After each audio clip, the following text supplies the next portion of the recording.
Halo semuanya, pada kali ini saya akan membahas terkait merefleksikan kondisi kampus terhadap konsep Green Campus. Seperti yang kita tahu kan, konsep Green Campus ini bertujuan untuk menciptakan kondisi lingkungan kampus yang berkelanjutan, lalu juga menjaga ekosistem, mengelola energi dan juga mengurangi dampak lingkungan. Konsep Green Campus ini kan juga dia berkaitan dengan program dari seluruh pemimpin dunia, salah satunya itu Sustainable Development Goals atau SDG, yang berfokus pada berkelanjutan lingkungan, sosial, dan juga ekonomi. Konsep Green Campus ini tidak hanya untuk membangun lingkungan kampus, tetapi juga memberikan dampak yang cukup besar terhadap pembangunan dunia di masa depan untuk menjadi lebih baik ya secara berkelanjutan. Nah, apa aja sih poin dari SDG ini yang berkaitan atau berkorelasi dengan konsep Green Campus? Yang pertama itu ada SDG poin nomor 7, yaitu energi bersih dan terjangkau. Selanjutnya ada SDG nomor 11, kota dan komunitas yang berkelanjutan. Lalu SDG poin nomor 13, aksi terhadap perubahan iklim. Lalu SDG poin nomor 15, yaitu ekosistem darat. Dan juga poin SDG yang lainnya yang tidak bisa disebutkan satu persatu karena terlalu banyak. Nah, bagaimana sih implementasi konsep Green Campus ini pada kampus kita? Jadi langsung aja kita bahas.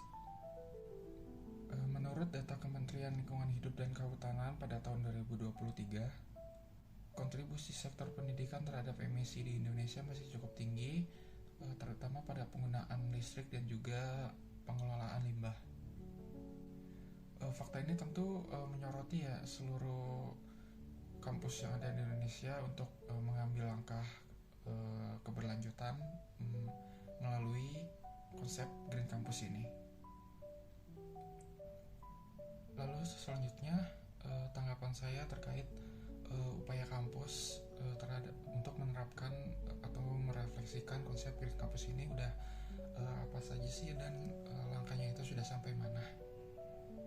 Yang pertama, area penghijauan kampus. Menurut saya area penghijauan di area kampus itu sudah cukup banyak ya. Bisa dilihat kan banyak juga pohon-pohon rindang di sekitar kampus, lalu juga banyak taman-taman yang dimana pohon itu nggak cuma sekedar fungsi estetika doang, tapi juga untuk seperti penyerapan udara, polusi. Jadi lingkungan di sekitar kampus itu jadi lebih bersih dan juga bebas dari emisi karbon. Lalu selanjutnya fasilitas terkait mengenai pengelolaan sampah untuk mendorong pengelolaan limbah. Seperti yang kita tahu kan sampah itu terbagi menjadi beberapa jenis ya. Salah dua contohnya itu seperti sampah organik dan juga anorganik. Jadi pemilihan tempat pembuangan sampah itu sangat penting sih untuk selanjutnya nanti dikelola untuk pengendalian limbah. Jadi konsep ini diterapkan untuk mendorong pengendalian limbah dan juga agar kita jadi lebih rajin buang sampah pada tempatnya dan juga menjaga lingkungan kita terhadap kondisi-kondisi terhadap akibat dari sampah itu yang tidak diinginkan. Nah, tapi selain itu ada beberapa hal juga yang harus ditingkatkan, seperti pertama itu kekurangan kesadaran mahasiswa terhadap konsep Green Campus ini. Jadi salah satu sarannya sih